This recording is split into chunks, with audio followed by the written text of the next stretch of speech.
Today is day 2 of my 30-day yoga with Adrienne, and on my previous video I've already explained why I am doing this.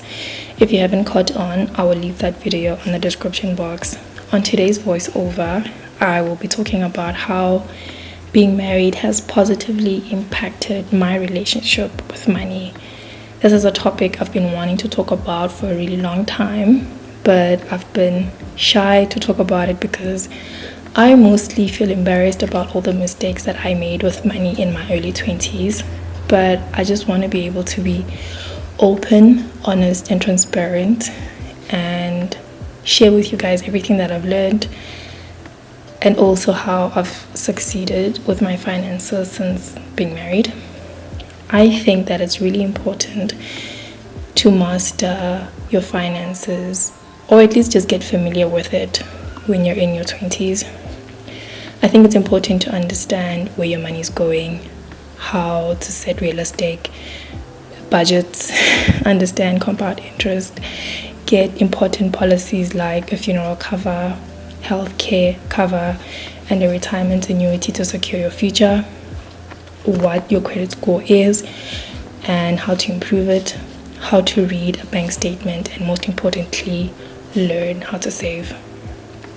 My name is Kat. If I haven't introduced myself, I hope you're doing absolutely amazing. I'd really love for you to engage with me on this video on the comment section. Share with me all of your financial difficulties, triumphs, and any lessons learned about money, whether it was in your early 20s or even right now. Taking control of your finances in your early 20s prepares you for a future of uncertainties and instills financial resilience. It enables you to develop essential financial habits that guide you towards a more secure future financially. I am not a financial expert, and I understand that it is easier to skip over these things for you to learn because it is a lot. There are a lot of financial resources on the internet, like books, podcasts, that you can use these resources to educate yourself. My book recommendations are The Richest Man in Babylon by George Samuel Clason. This book teaches the basic fundamentals about finances. The second book I recommend is The Total Money Makeover by Dave Ramsey. This book teaches you simple yet straightforward game plan for completely changing your finances. I would also like to read the book The Psychology of Money by Housel. I heard such good reviews about this book. I think it's not enough just to read the books. It's important to also practice these principles. I have been debt-free for almost 2 years now after making very embarrassing financial decisions in my early 20s that I'm going to share with you. And please, no judgment. This is an opportunity for all of us to learn from my mistakes. Why not? My outlook on money has changed when I started dating my husband.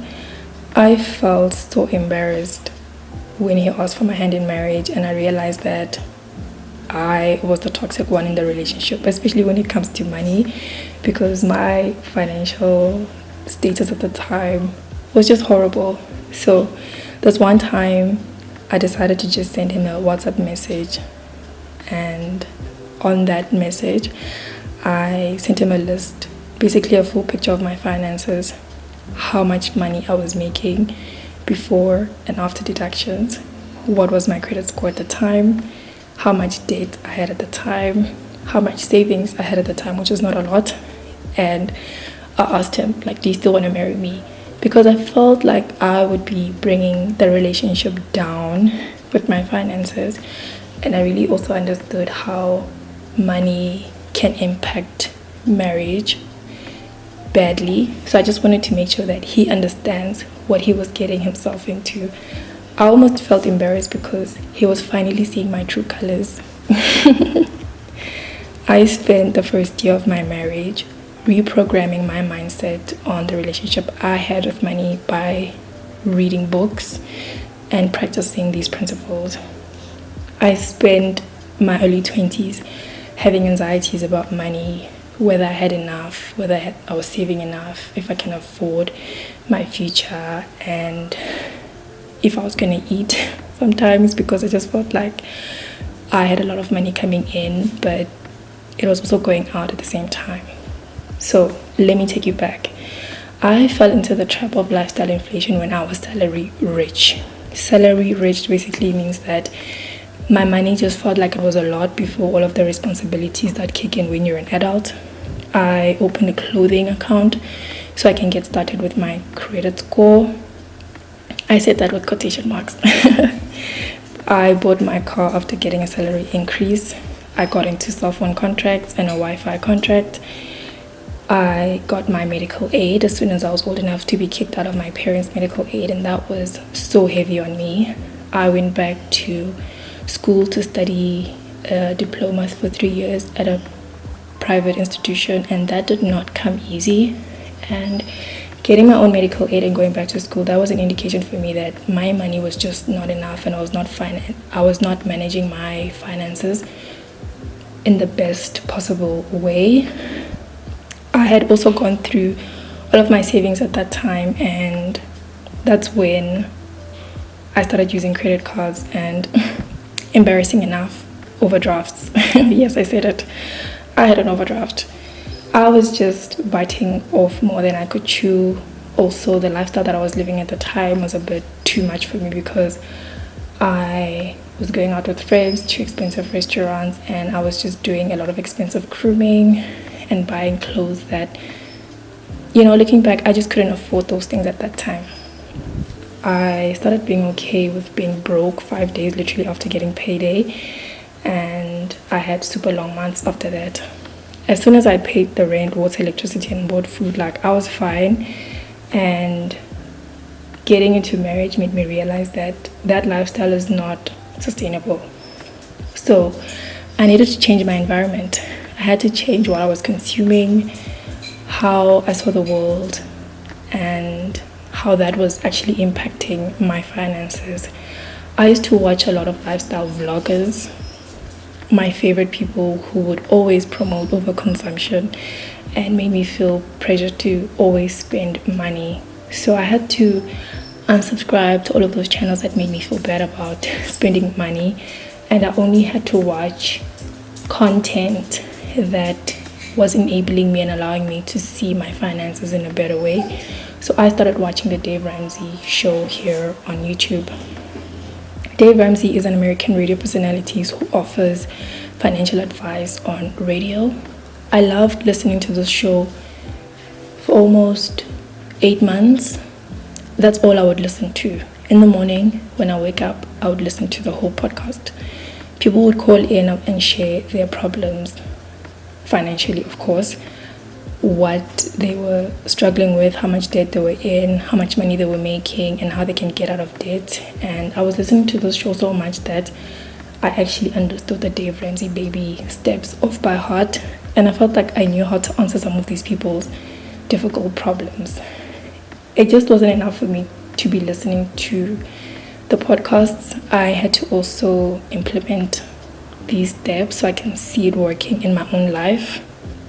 And that's when I made the decision that I'm going to get out of debt. At the time, I had a nagging personal loan and a depreciating asset that was just taking too long to finish. I also needed to replenish my savings. So I decided to go on the Dave Ramsey baby steps, starting off with creating an emergency fund. And then I had to pay my debt using the snowball method. It took me about 1.5 years to pay off this debt. I had decided that I wanted to become an adult, because an adult devises a plan and follows it, and I had to stop being childish and doing things that felt good. I found opportunities in my budget to cut down things that weren't important, because I needed to prove to myself that these steps work, and obviously I was not going to get a salary increase, so I had to find opportunities in my budget. I had to be creative, so I was using my YouTube revenue to obviously top up my salary. I think having a secondary side hustle is really important. I paused gym for a few months. I cancelled unnecessary subscriptions like Epidemic Sound. I stopped with policies that I wasn't using, including Vitality. I had to tone it down with doing expensive grooming, like expensive hairstyles and nails. I had to just reduce those to when there's an event, I will do the really expensive stuff. But in the meantime, I really just kept it low-key. I also stopped buying clothes and appreciating all the clothes that I had in my closet. And I sold my camera lens just so that I can make more money, and I also sold my fridge. Like, I was really becoming creative. I paid off the nagging personal loan and my car, and I felt so proud. So I moved on to the next step of creating a 3 to 6 month emergency fund. Right now I'm on baby step 4. I think that it's really changed how I feel and look at money. It's still really difficult for me to see money differently. I think all of those lessons are still in a way kicking in.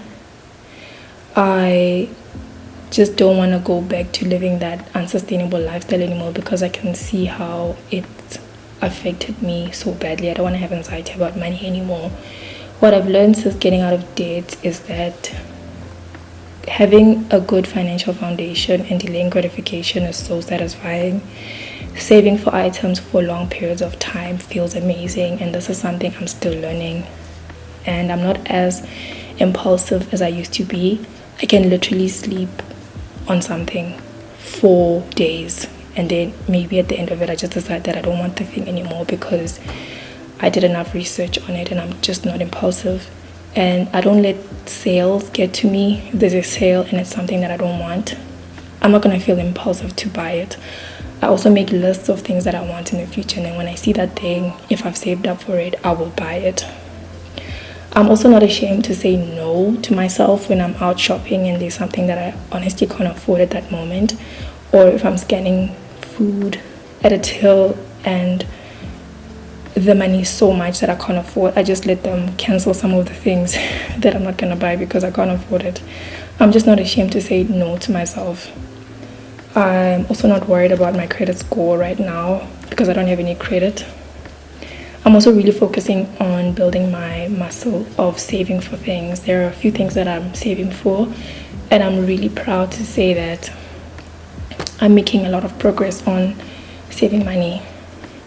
I would really love to hear about your financial struggles, triumphs, all of that.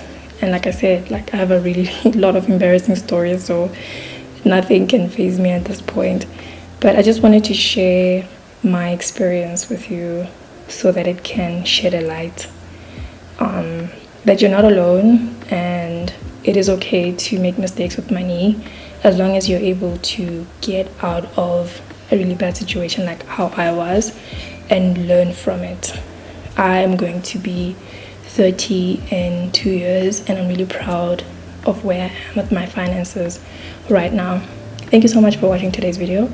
I hope that this was fun. See you in the next one. Bye.